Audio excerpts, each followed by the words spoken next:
This lecture is on the integumentary system. What is the integumentary system? The integumentary system contains the skin, nails, hair, sweat glands, and oil glands. The skin creates the boundary between the internal body and the external environment. It is the largest and most accessible organ system. It is the body's first line of defense against pathogens, injury, chemicals, UV radiation, and dehydration. The skin is the cutaneous membrane. The cutaneous membrane has two major layers. The epidermis is the superficial layer and is composed of keratinized stratified squamous epithelium. The dermis lies deep to the epidermis and is composed of areolar connective tissue and dense irregular connective tissue. Accessory structures are derived from the epidermis but extend into the dermis. They include hair, nails, and glands. Beneath the skin is a layer of adipose tissue called the subcutaneous membrane, also known as the hypodermis. This illustration shows the layers of the skin. The cutaneous membrane is made up of the epidermis and the dermis, and the subcutaneous membrane is made up of the hypodermis. Accessory structures include sweat glands, oil glands, and hair. Accessory structures arise from the epidermis but extend deep into the dermis. The general functions of the integumentary system include protection against pathogens, injury, chemicals, UV radiation, and dehydration, the prevention of water loss and gain, metabolic regulation with the synthesis of vitamin D, and secretion and absorption. The skin secretes sweat and oil, and it absorbs certain oils and chemicals. Transdermal patches deliver medicines through the skin. Other functions of the integumentary system include a blood reservoir. 5% of the body's entire blood volume is in the dermis. Regulation of body temperature. When the body heats up, the epidermis secretes sweat. Blood vessels dilate to release heat. When the body is cold, the blood vessels constrict, and goose pimples form. The last major function is the sensation of touch. Tactile sensors are found in the skin. Tactile sensors are the sensory receptors for nerve endings that respond to touch. This illustration shows the major functions of the integumentary system. On the left, we see physical protection from environmental hazards, the storage of lipids, and the coordination of immune response to pathogen and cancers in the skin. If we look at it more closely, we can see that the integumentary system protects the dermis, prevents water loss and the entry of pathogens, and synthesizes vitamin D. There are sensory receptors that detect touch, pressure, pain, and temperature.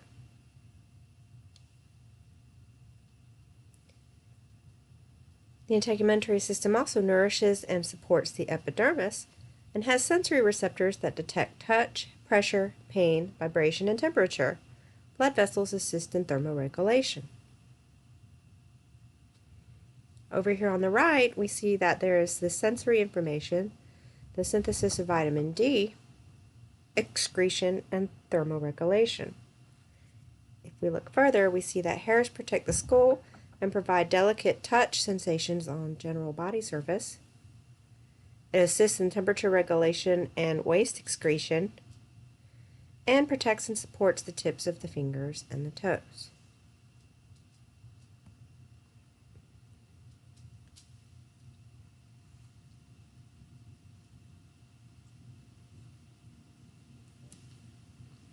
Let's look at each layer in more detail now. The first is the epidermis. The epidermis is composed of keratinized stratified squamous epithelial tissue. It is the superficial-most layer of the cutaneous membrane. It functions in protection from abrasion, UV radiation, water loss, chemical exposures, and pathogens. It secretes sweat and oil, and it is the main organ of touch. If we look at the anatomy of the epidermis, we can see dead cells flaking off at the skin surface. And there are layers within the epidermis that we are going to discover. And then deep to the epidermis is the dermis.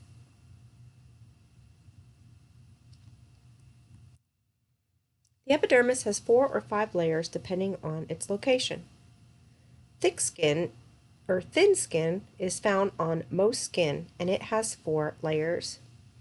To the left we see thin skin and the 4 layers: the stratum basale, spinosum, granulosum, corneum. Thick skin is found on the palms of the hands and the soles of the feet, and it has 5 layers.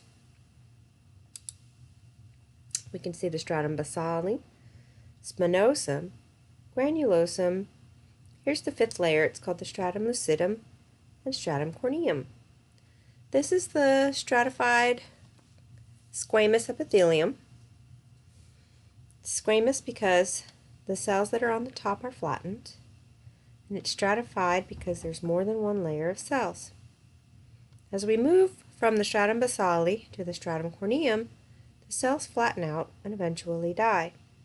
They become filled with keratin, which is why they are keratinized. Being an epithelial tissue, this is a highly innervated tissue, which is why it is involved in the sense of touch. But it is not vascularized. There is no blood flow in this tissue, which is why the cells will die as they become keratinized and move away from the stratum basale. The cells of the stratum basale are still very much alive. Keratinocytes make up the majority of cells in the epidermis. They synthesize and store the fibrous protein keratin. Keratin makes hair, nails, and skin tough and water resistant. Keratinocytes arise from the stratum basale and migrate towards the stratum corneum. Once they are in the stratum corneum, they have filled with mature keratin, they die, and they slough away. Exfoliation and moisturizing keep the skin fresh and smooth. The epidermal layers, from deep to superficial, include the stratum basale, the stratum spinosum, the stratum granulosum, the stratum lucidum, and the stratum corneum. The stratum basale is the deepest layer. It is composed of an active layer of mitotic stem cells. The stratum spinosum contains young keratinocytes that begin to synthesize the protein called pre-keratin. Stratum granulosum has keratinocytes that become filled with lipid granules, which waterproofs the skin. The stratum lucidum contains keratinocytes that have a translucent protein called elidin. This is found only in the thick skin.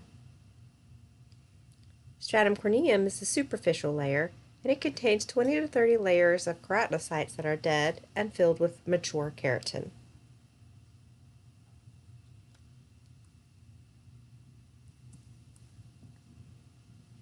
Let's go through the layers again, looking at an illustration. The stratum basale, or the basal layer, is the deepest epidermis layer. It has one row of actively mitotic stem cells. Some newly formed cells become part of the more superficial layers. The occasional melanocytes and epidermal dendritic cells are present. Melanocytes secrete pigment, and dendritic cells are part of the immune system. As we move upwards towards the surface of the skin, we migrate into the stratum spinosum, or spiny layer. This contains several layers of keratinocytes unified by desmosomes. Recall that desmosomes are a type of cell junction. Cells contain thick bundles of intermediate filaments made up of pre-keratin. The stratum granulosum, or granular layer, has 3 to 5 layers of flattened cells. The organelles are deteriorating, and the cytoplasm is full of lamellated granules which release lipids. This is what helps to waterproof the skin. It also has keratohyalin granules. The stratum corneum is the superficial-most layer. It's called the horny layer because it can become hardened. It has 20 to 30 layers of dead cells represented only by flat membranous sacs filled with keratin. There are glycolipids in the extracellular space, which continue to help waterproof the skin. Notice that there is no blood tissue going through the epidermis. It will be vascular, or it'll be innervated though, with tactile sensors. And then we have the dermis below that will nourish the stratum basale. One other picture of the layers. There's the dermis, and here's the vascular tissue, the blood flowing through the dermis. And there is the nerve cells here that are going up and innervating the stratum basale and the rest of the epidermis. This is the tactile cell right here. It is part of the nervous system and will help to sense touch and pain. So the stratum basale, which is the deepest layer or basal layer, is going to be living, and the cells will be actively dividing. Here's a melanocyte, which will secrete pigment. So this is a very active layer of the skin. As we move towards the surface, we migrate upwards. We see the next layer is the stratum spinosum. Here the cells are still alive, and they are united by the desmosomes, those cellular junctions that help to give strength and resiliency to the epidermis, so they don't tear and break apart from one another. That is a defining feature of epithelial tissue, if you recall, is these cellular junctions. And then as we migrate further upwards, we're now into the stratum granulosum. And we can see that the keratinocytes are still alive, however, becoming filled with these lamellated granules of lipids. They are going to start to slowly die as they become filled with waterproofing lipids and mature keratin. This is an illustration of thick skin because we have our extra layer here, the stratum lucidum, and then our superficial most layer is the stratum corneum, which will be a layer of dead keratinocytes that will be flattened and filled with keratin. And here is the illustration that shows that they will slough off in the process of exfoliation, but they will eventually be replaced by the keratinocytes that are below, that are being pushed towards the surface by the stratum basale and the dividing cells. So the young cells start at the bottom, and as they divide, they get pushed towards the surface. So these are going to be the older cells. And as they get pushed towards the surface and filled with the lipid granules and the keratin, they eventually die. And so these are the oldest cells at the surface. There's a mnemonic that helps you remember the layers of the epidermis from the superficial most layer to the deepest layer. And it is can, Lucy, give some blood. So can, or C, will correlate with corneum. Lucy will be the lucidum, which is found in thick skin only. Give is granulosum. Some is spinosum. And blood is basale. We saw melanocytes, and so now let's talk about them a little bit. Melanocytes are found in the stratum basale. They synthesize and secrete the pigment called melanin. Melanin gives the skin and hair its color and protects the skin from UV radiation damage. UV radiation damages cellular DNA and can accelerate aging and lead to skin cancer. UV radiation also degrades folic acid and can lead to birth defects. Everyone has the same number of melanocytes. However, skin color is determined by how much melanin is secreted by those melanocytes. Melanin is the only pigment that is made by our skin. Other things that will contribute to pigment might be, blood flow, which will help to make our skin pink, or beta carotene from vitamin A, which might give our skin a yellow hue, or iron, which may add some red. But for melanin, it is the only pigment that is actually secreted by the skin, and it can vary from being, very light if there's not a lot of melanin produced, to being like yellow or red if there's some iron in there, or brown to black.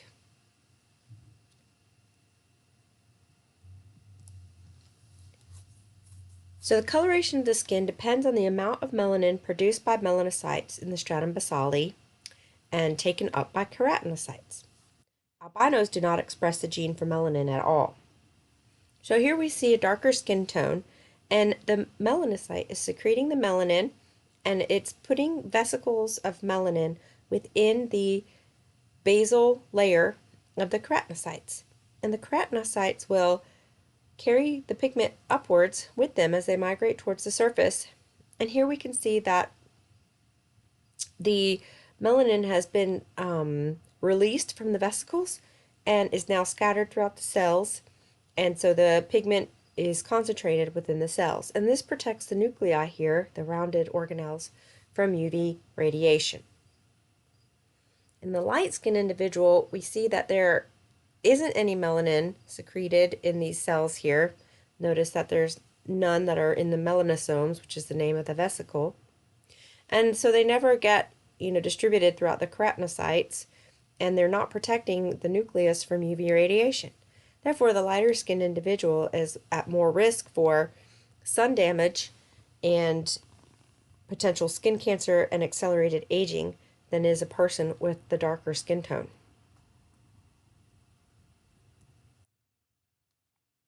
This is a map that shows the human skin color by the 21st century, which we're in now. And the darker the skin color tends to be in areas that are going to have more sunlight, because the darker skin color is going to help to protect against UV radiation. Now, of course, humans have migrated all over the planet, and so we see a dispersal of the skin colors around the entire world, but this is a great picture because it illustrates why the different skin colors eventually evolved. Because as people, migrated further north and there was less direct sunlight, their skin became lighter so that they could absorb as much UV radiation as possible to synthesize vitamin D3. Don't forget that that's one of the things we need to do. And the more melanin our skin has, it blocks the UV radiation, and so there'd be less vitamin D synthesis. So basically, skin color all boils down to two major things: sun protection and vitamin D synthesis. There are several important skin markings that include the following. There's the Nevis, freckles, and hemangiomas. A Nevis is a mole, which is a localized overgrowth of melanocytes. It should be monitored for changes suggesting malignancy.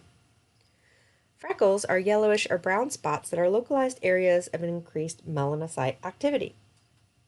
And hemangiomas are skin discoloration due to benign blood vessel tumors. These are different than non-raised birthmarks, which are a collection of capillaries close to the surface of the skin. This is an illustration of an infantile hemangioma. Infantile hemangioma, or IH, is the most common tumor that affects babies. IH is at least twice as common in girls and is more common in Caucasians. Babies who are born early are more likely to have an infantile hemangioma. Many IH show some mark or color change on the skin at birth or within the first 2 weeks of a baby's life. Doctors can diagnose over 90% of infantile hemangiomas by examining the area and talking with the parents about the baby's birth and growth. Most children with IH don't need treatment. 90% are small and don't cause problems. For age 1, the IH will be growing. During this time, the pediatrician or specialist, usually a dermatologist, will check up on it regularly. If it starts to cause problems, a doctor will recommend treatment.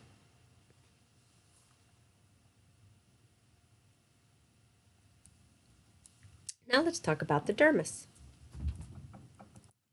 The dermis forms the bulk of the cutaneous membrane. It is composed of 2 layers of connective tissue, the papillary layer and the reticular layer. The papillary layer is a thin layer of areolar connective tissue. It lies directly beneath the epidermis, and it nourishes the epidermis and protects against pathogens. The reticular layer is a thick layer of dense irregular connective tissue. It is an interconnected mesh of elastin and collagen fibers. It adds strength and resiliency to the cutaneous membrane.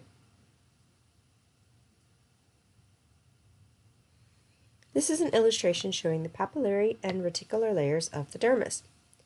Papillary means nipple, and so that's why this is called the papillary layer, because it resembles nipples that are going to be intertwined with the epidermis above. This helps to secure the epidermis to the dermis.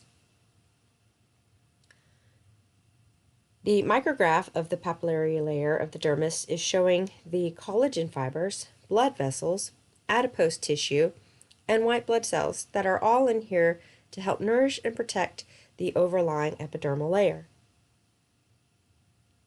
The reticular layer is the thickest layer of the dermis and is consisting of dense, irregular connective tissue. So these will have collagen fibers that are going to run at angles to one another, giving strength and resiliency to the cutaneous membrane. The dermis is the thickest part of the cutaneous membrane, and collagen fibers will give the skin strength and resiliency. The dermis contains nerve fibers, blood vessels, and lymphatic vessels. 5% of the body's blood volume is contained within the cutaneous network of blood vessels. Dermal flow nourishes the epidermal cells of the stratum basale, and this also is the part that helps to regulate body temperature. Hair follicles, oil, and sweat glands are derived from the epidermis but extend deep into the dermis.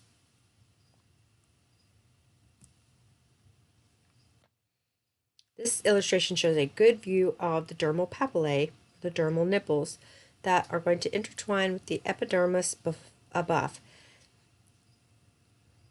And then the dermis has the reticular layer as the bulk of its tissue. And there's the cutaneous plexus of blood vessels that will flow through the dermis.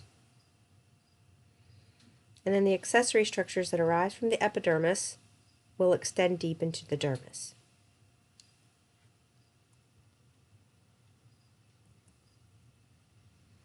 Fibroblasts secrete collagen fibers into the dermis. The collagen is strong as steel of the same diameter. The dermis contains type 1 collagen. Remember, collagen is the most abundant protein in the human body, and there are 4 notable types of collagen, types 1, 2, 3, and 4. The mnemonic to remember the types are be so totally cool, read books. You don't have to remember all of these types of cartilage. I just want to share this with you. The type 1 is what found in bone, skin, and tendon. Type 2 is in cartilage. Type 3 is in blood vessels, and type 4 is in the basement membrane, which is the membrane that epithelial tissues rest on. Collagen supplements are very popular, and now you can see which ones are going to help your tissues particularly. And this illustration shows the fibroblast cells, which are the cells that actively secrete the collagen fibers.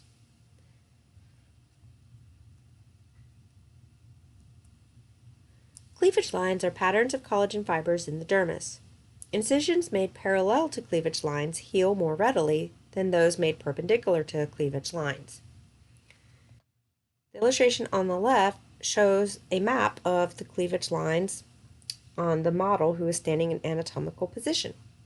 So this is the general way that collagen fibers will run in the dermis. Even though it is dense, irregular connective tissue, it's still going to have an overall pattern.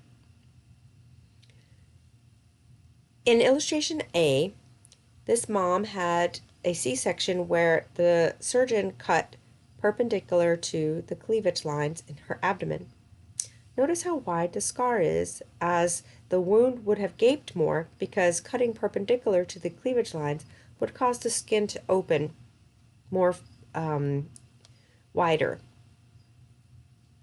In figure B, this mom just had a C-section and got back in shape really quick, huh? And hers is still red because it's a new scar, but notice how thin the line is because the doctors cut parallel to the cleavage line. And so when this heals, it will heal as a thin white line. Sometimes the doctors can't help it and they have to cut perpendicular to the cleavage lines, but the more the incision is made parallel, the better the wound will heal. Another important set of skin markings are called friction ridges. These result from the dermis pushing up on the epidermis, and the pattern results in fingerprints. Each individual's fingerprint patterns are unique. If we go to the image a few slides back, notice that the illustrator used the term epidermal ridges up here. So this is the pattern that is made from the action of the dermal papillae pushing up onto the epidermis.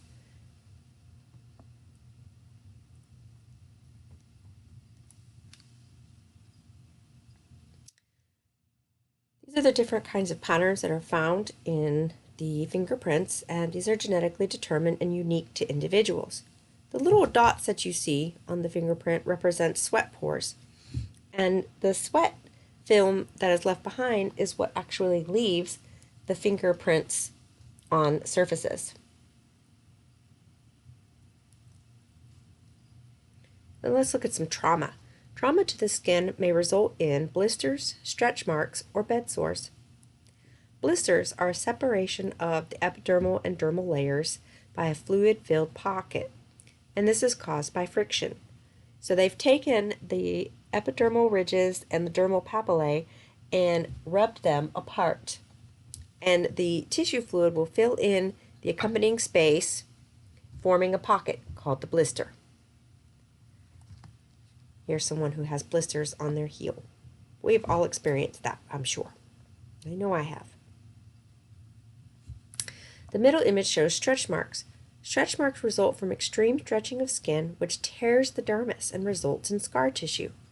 So the stretch marks are made up of collagen fibers, which have been laid down in a parallel manner, not necessarily going with the pattern of the skin there. It's basically just there to patch things up as what scar tissues do. And it's not a functional tissue anymore. It's simply just collagen fibers. And this may have resulted from pregnancy or a growth spurt. People who lift weights can get stretch marks, or even just, growing really quickly in adolescence can cause stretch marks, hence the growth spurt. And different skin types are more susceptible to stretch marks than others. And then finally, we see bed sores, which are also called decubitus ulcers. These are caused by long-term pressure leading to tissue necrosis or death due to a lack of blood flow. And so you tend to find bed sores on areas of the body that are bony, so like the heels, the hips, the shoulders, things like that, where there's extra pressure from the bone and the skin pushing on the bed or whatever surface the individual is laying on.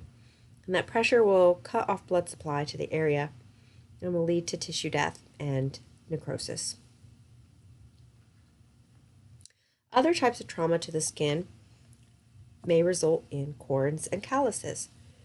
So corns are small painful growths of hardened skin that are surrounded by inflammation, and they are caused by friction and can be found in non-weight-bearing areas such as the top of your toes. Calluses are larger, thick, and tough areas of the skin. They are caused by friction and are found on the weight-bearing areas as well as non-weight-bearing areas. Calluses tend to be less painful than corns.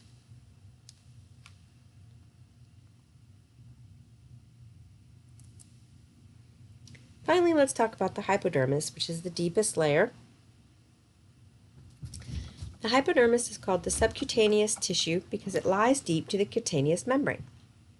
It is composed of adipose connective tissue, functions as a shock absorber and insulator, anchors the skin loosely to underlying structures, insulates against heat loss, and has adipocytes which store triglycerides. Adipocytes will increase in size and number with weight gain. The hypodermis can store an endless amount of adipocytes and thus can grow very large.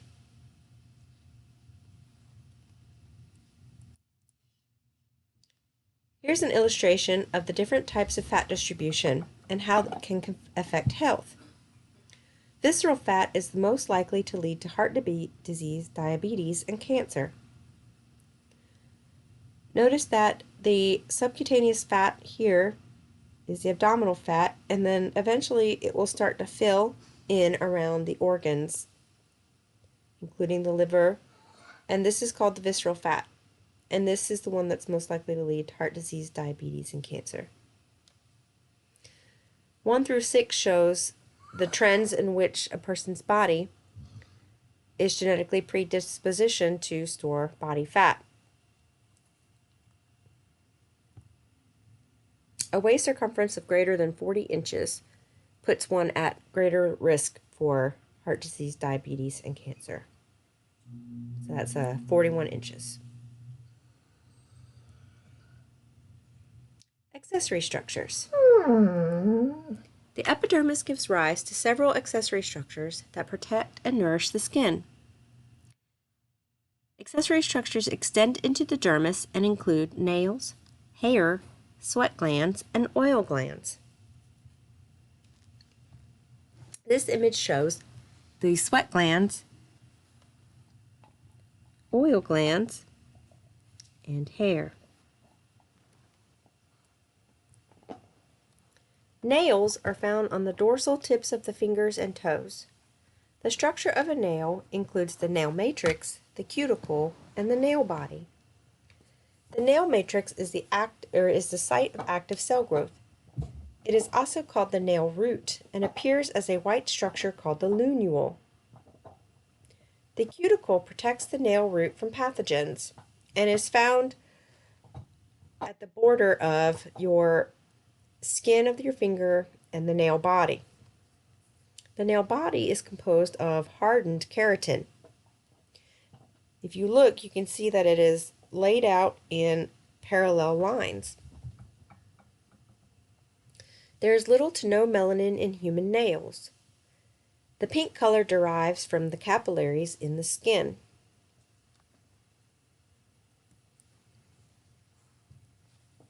Here is the nail root, aka nail matrix, aka lunule. Lunule means moon shape. This is the site for the actively growing nail cells. The cuticle is the fold between the skin of the finger and the nail body. And the nail body is composed of hardened keratin and dead cells. The pink color here will come from the underlying blood flow in the capillaries of the dermis. The free edge of the nail appears white because there is no longer any capillaries underneath the free edge, giving no pink coloration.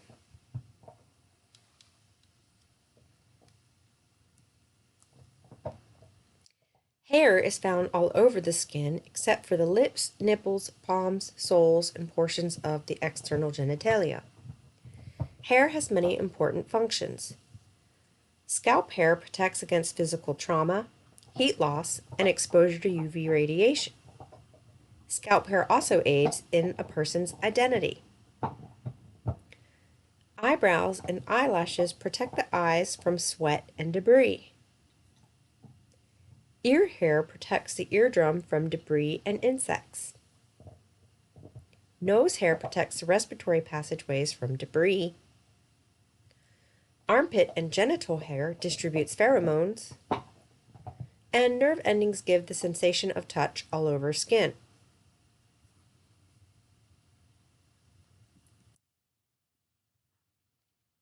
The structure of the hair contains a follicle and a shaft. The follicle is the portion that lies in the dermis. It contains the hair root and the bulb. So this would be the active site of cell growth, like we saw in the nail. The hair shaft is the portion that sticks out of the skin, and it is dead. So it would be like the free edge of the nail body. And the hair shaft contains 3 portions: the cuticle, the cortex, and the medulla. The cuticle is the outside and brown. The cortex is the kind of orange color. and the medulla is the yellow. The hair follicle is the site of hair growth and nourishment. It is surrounded by a connective tissue sheath. The hair root is the deepest portion of the hair follicle, anchoring the hair into the dermis. The hair bulb is the expanded base of the hair root. Hair grows from the hair matrix. Melanocytes produce hair pigment, and the hair papilla nourishes the matrix and the melanocytes. Follicles are highly innervated and aid in the sense of touch. Here is the connective tissue sheath that is surrounding the hair follicle. And notice that the hair follicle is in the dermis, even though it is derived from the epidermis. The hair root is the deepest portion of the hair follicle and anchors the hair into the dermis. So this is going to be the hair root right here. And then we have the hair bulb. It's the part that bows outward. And it has the hair matrix, which would be the active site for growing cells. This is the dermal papilla, which will contain the blood vessels that will nourish the hair matrix. And then there will be melanocytes in here that will be depositing pigment into the hair.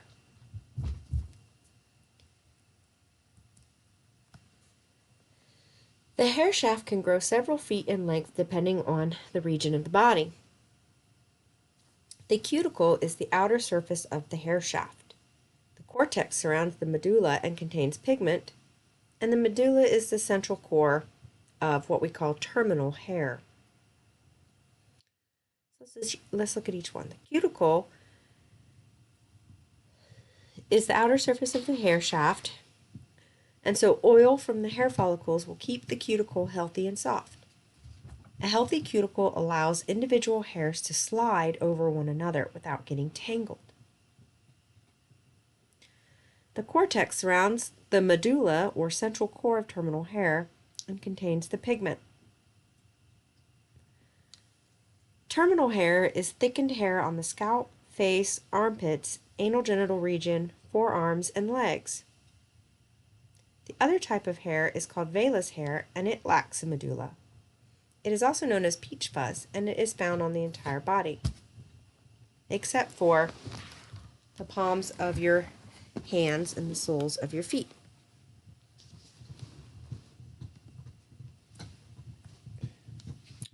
This illustration shows the cuticle, or outer layer of hair shaft, the cortex, and the interior medulla. A healthy cuticle should have shingles that will lie flat on each other, whereas a damaged cuticle, you can see, is roughened in appearance, so this hair will tangle. In order to deposit color into the cortex, the chemical ammonia is used because it opens up the cuticle, allowing the pigment to be deposited into the cortex.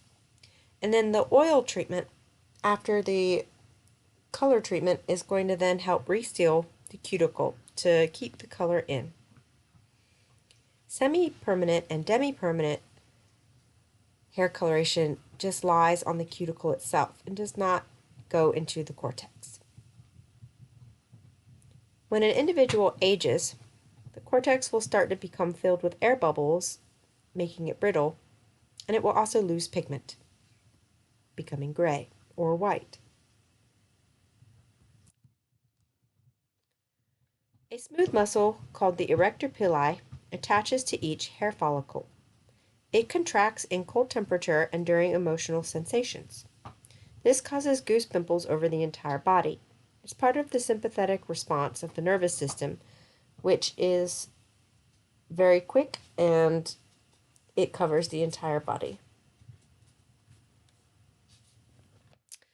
So this illustration shows the erector pili muscle in its relaxed state and the hair laying flat on the skin.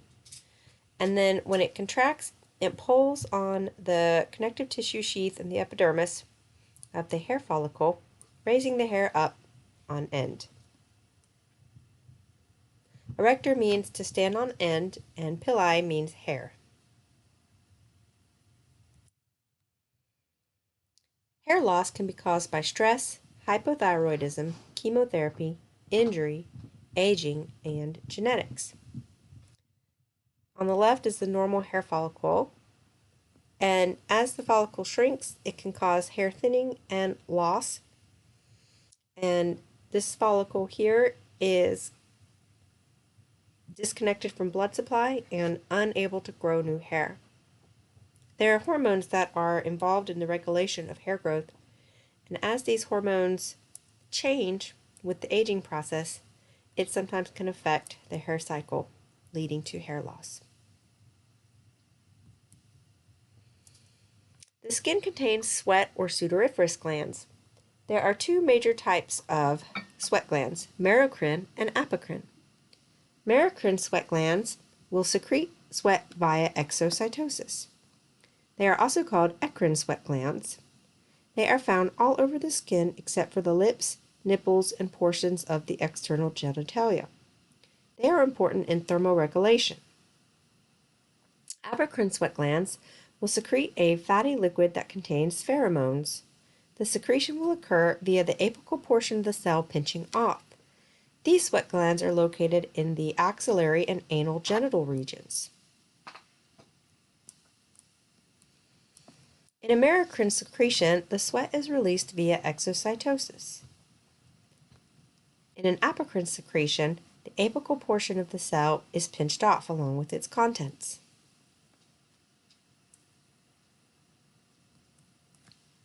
The apocrine gland is a lot larger than the merocrine gland, and the apocrine gland will be connected to the duct of or it will be connected to the hair follicle found in the armpits and the anal genital region.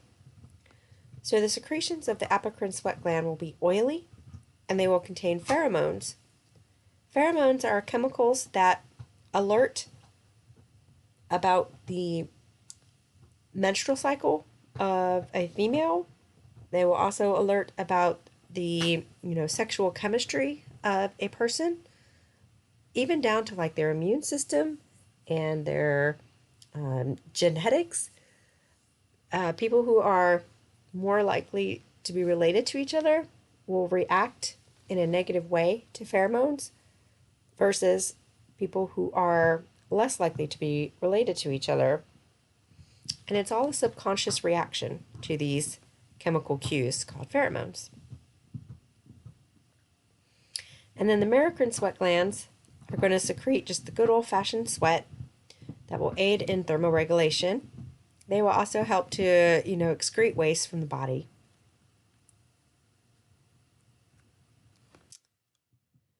So apocrine glands secrete an oily secretion, and so specialized apocrine glands will secrete, fatty substances such as earwax and milk. So ceruminous glands are found in the external ear canal, and they secrete the earwax. Wax is a type of fatty secretion. Mammary glands are found in the breast, and they secrete milk. Milk has a lot of fat in it and helps to nourish the infant during the first year of life, or more, depending.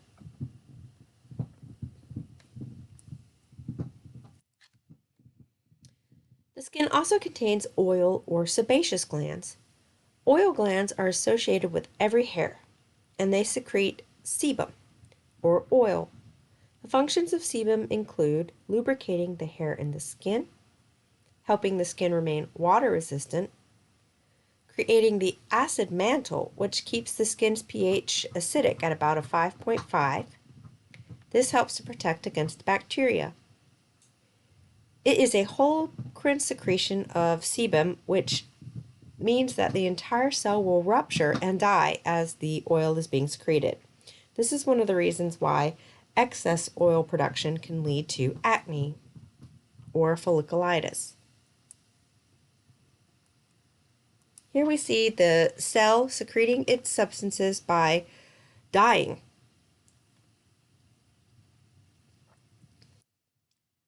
So acne vulgaris occurs when the holocrine secretion of sebaceous glands is trapped and builds up in the pores.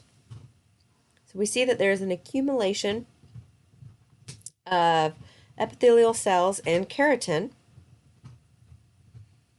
accumulation of shed, keratin, and sebum buildup. Here we can see bacterium, which is going to proliferate the acne and form mild inflammation. And then once the inflammation gets large enough, it can lead to scarring. Many factors influence the presence of acne, but there are products out there that will help to keep the pores exfoliated and the bacterial content limited so that acne will not form. These chemicals include salicylic acid and benzoyl peroxide. Sometimes antibiotics may need to be taken in order to attack the bacteria systemically.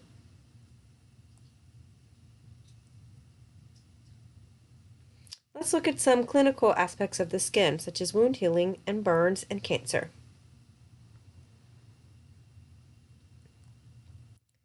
Trauma to the skin may result in a wound injury. Stem cells in the epidermis and scarring in the dermis will aid in healing the wound. There are several steps to wound healing. In step 1, it's called inflammation. In step 2, it's called proliferation. And step 3 is called regeneration and fibrosis. So let's look at each of these individually. So step 1, inflammation. Injury stimulates the release of a chemical called histamine. This causes the dilation of blood vessels and increased vessel permeability. This permeability allows for white blood cells to enter the injured area. There are 4 cardinal signs of inflammation: redness, heat, swelling, and pain. Acute inflammation resolves over time with the healing of the tissue. Chronic inflammation will persist and can lead to disease. Chronic inflammation tends to occur inside of our bodies, such as within our digestive tract and our arteries. This can oftentimes lead to heart disease, diabetes, and cancer.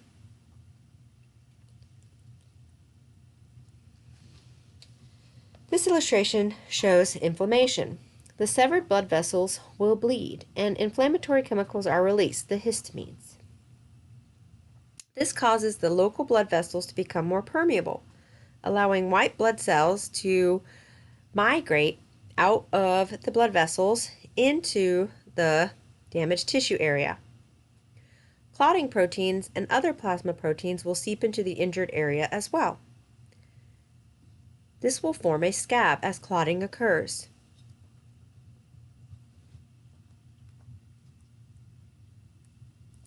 In step 2, proliferation, there is organization and restored blood supply. So clotting will continue to occur, and granulation tissue will form as fibroblasts secrete the new matrix of collagen, and new blood vessels will proliferate or regenerate.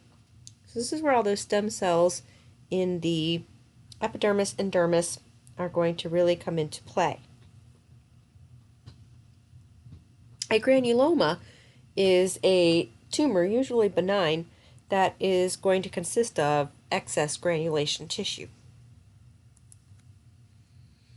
So this is the proliferation stage. Blood supply will be restored and regenerated. Here are the fibroblasts that are laying down collagen, helping to bridge the gap. Remember that cleavage lines are going to indicate how expansive the width is of this injury.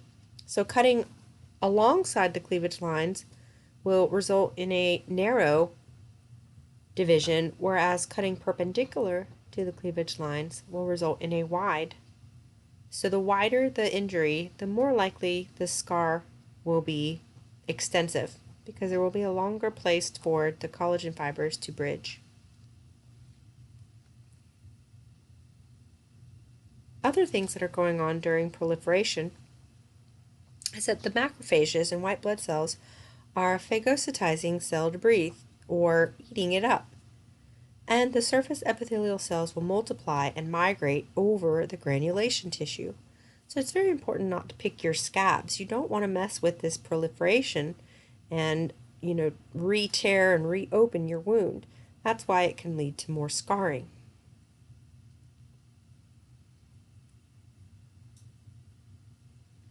Step 3 is regeneration and fibrosis. During this step, the scab will actually detach by itself, as the epithelium will thicken and push it away, and it begins to resemble adjacent tissue. Granulation tissue will mature, and this will result in a fully regenerated epithelium with underlying scar tissue. A primary union will lead to a small scar because the tissue edges were closer together. So this would be like if it's a small cut that is made, parallel to the collagen fibers. A secondary union will lead to a larger scar. Sutures are usually used to prevent this in wounds that are deeper than 1/4 of an inch. Here we see the regenerated epithelium and the fibrosed area in the underlying dermis, where the fibroblasts had secreted their collagen.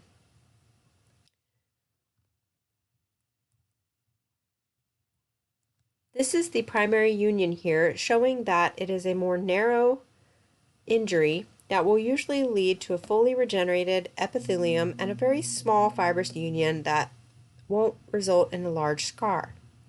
However, in a secondary union, the wound is much wider, and so the collagen fibers will have to bridge a further gap, and wound contraction will not be as great, and the scar will be more noticeable.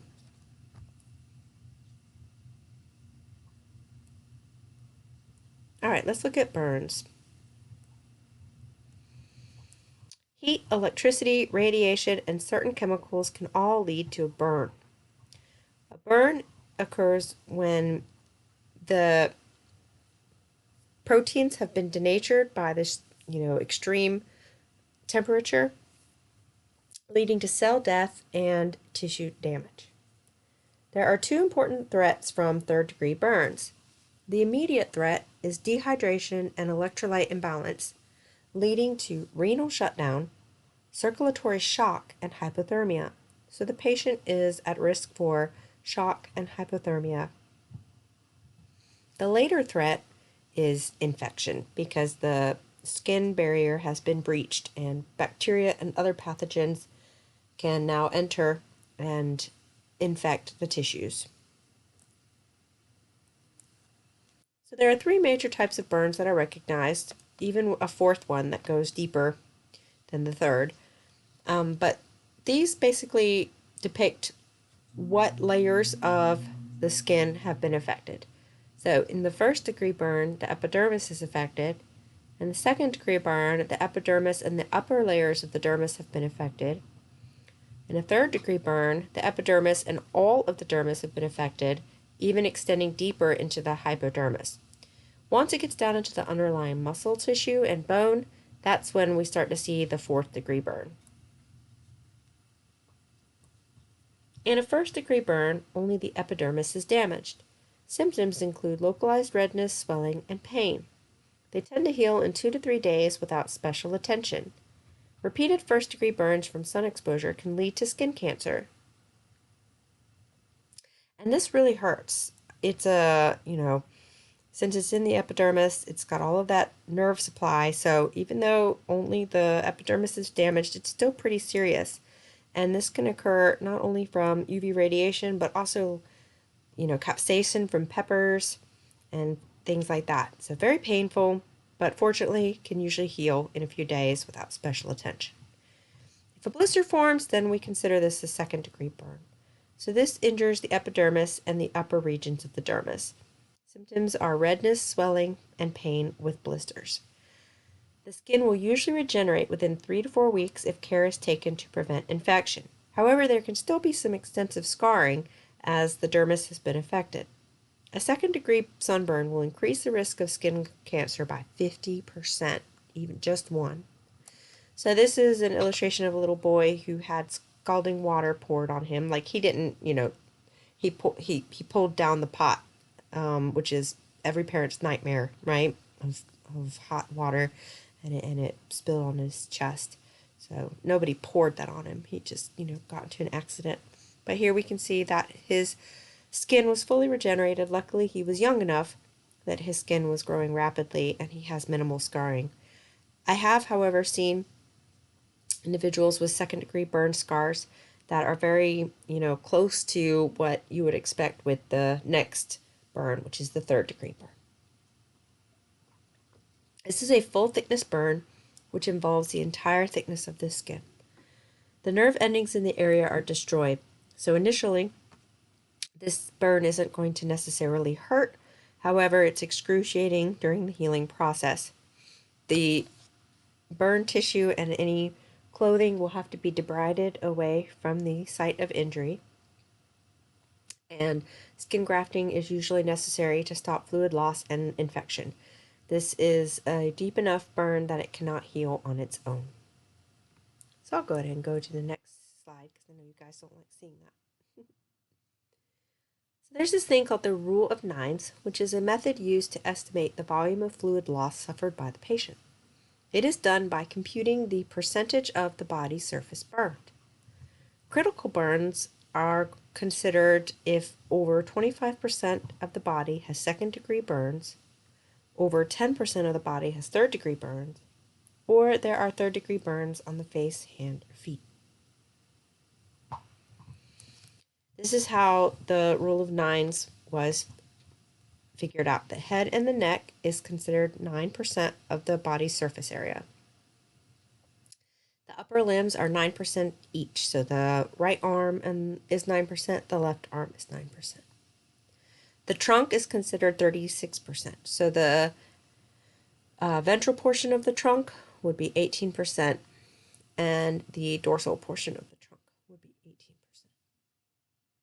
18%. The genitalia is 1%, and the lower limbs are 18% each. So the right leg would be 18%, and the left leg would be 18%. So notice each of those, aside from the 1% of the genitalia, is a multiple of 9. Burns to the airway can cause swelling that blocks the flow of air into the lungs. This is why any third-degree burn in the face is considered a critical burn.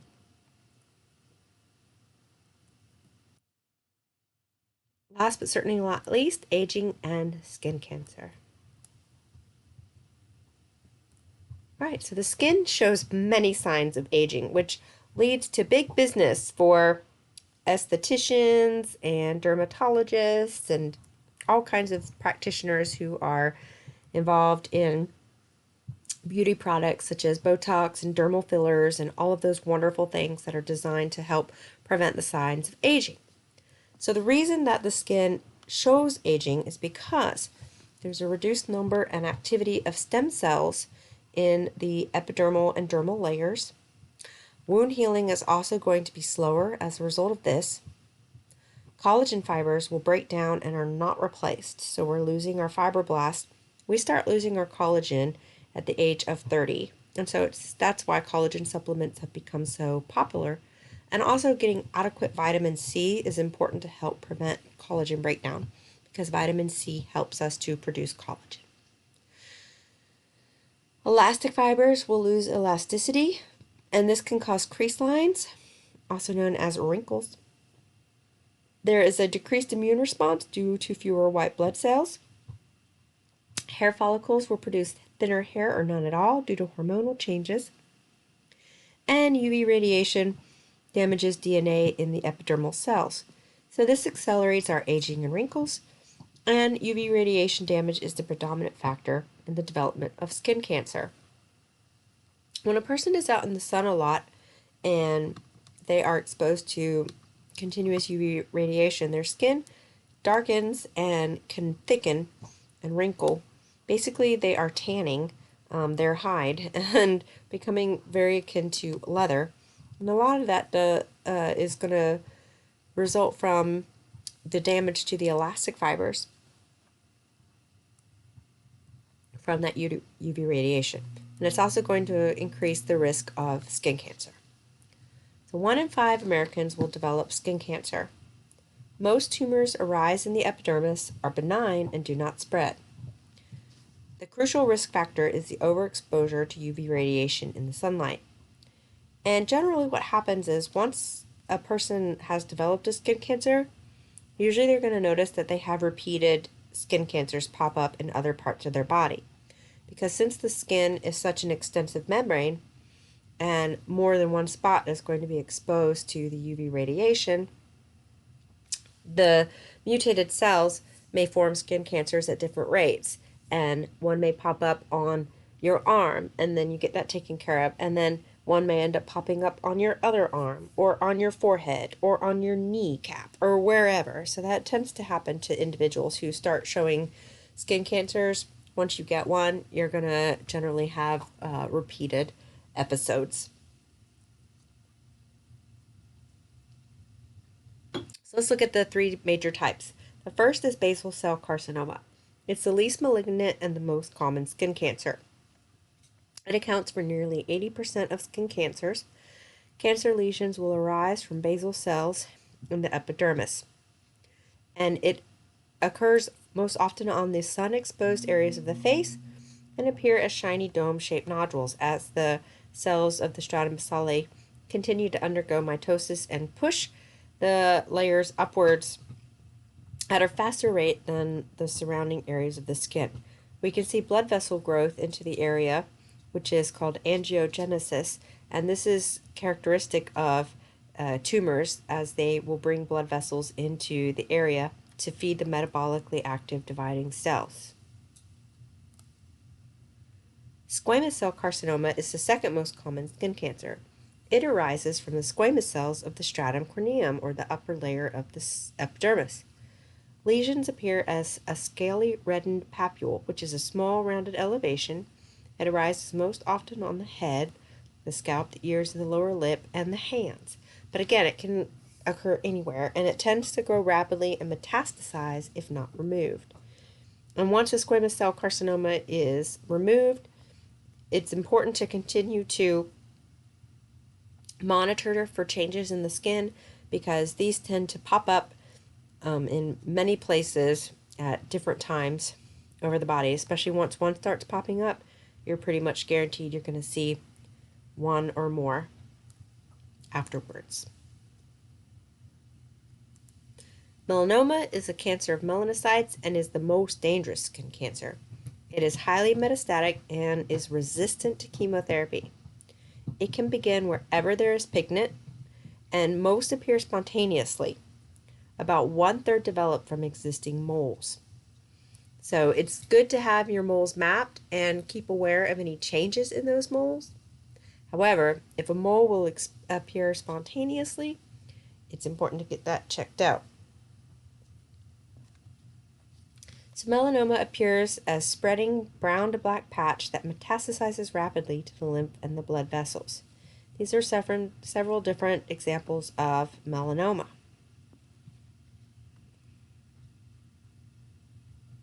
There's a mnemonic for the signs of melanoma. It's pretty easy. A, B, C, D, E. So you know your ABCs. A stands for asymmetrical margins. B stands for borders are irregular. C stands for color is varied shades of brown or black. D is the diameter is larger than 6 millimeters. E means evolving shape. So let's look at a picture of melanoma and evaluate the ABCD rule. So A stands for asymmetrical margins. So let's go back here and look at each of these melanoma. Notice that the margins are asymmetrical. So if you were to fold them over on one another, they wouldn't overlap evenly like a nice circle. B stands for borders are irregular. So instead of having a nice smooth border, these are going to have irregular borders. Even this one, which looks a little bit nicer, it still has this undulating margin, and see how it's spreading? So these irregular borders are the B. C is colored is varied shades of brown or black.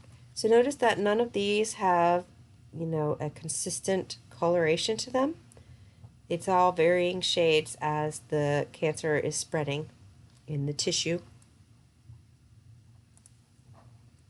D, the diameter is larger than 6 millimeters, and that's the size of a pencil eraser. So each one of these would be larger than a typical pencil eraser.